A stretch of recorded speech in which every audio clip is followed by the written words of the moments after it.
Okay hello పిల్లలు, ఈరోజు మనం ద్రౌపది ఆత్మగౌరవం లెసన్లోని చుక్క పద్యంలో ఒక పద్యాన్ని గురించి నేర్చుకుందాం. ఓకేనా?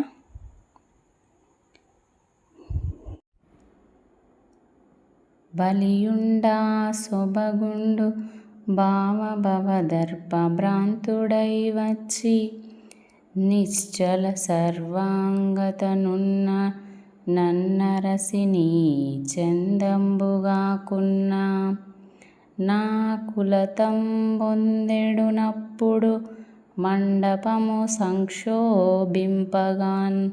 నేతుగన్ కట్టలు కన్బెబ్బులి గోల వేచినటు లుగ్రాకారమే పారగన్.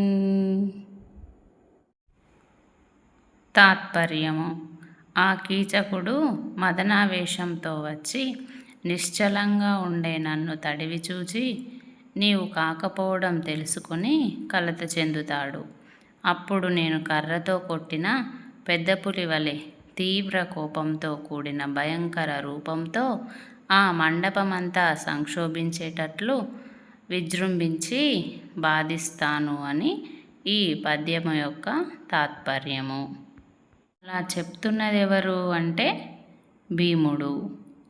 ఎవరితో చెప్తున్నాడు అలా అంటే ద్రౌపదితో. ఓకేనా? అర్థమైందా? ఓకే పిల్లలు, నెక్స్ట్ మరొక వీడియోలో మనం మరొక చుక్క పద్యాన్ని గురించి తెలుసుకుందాం.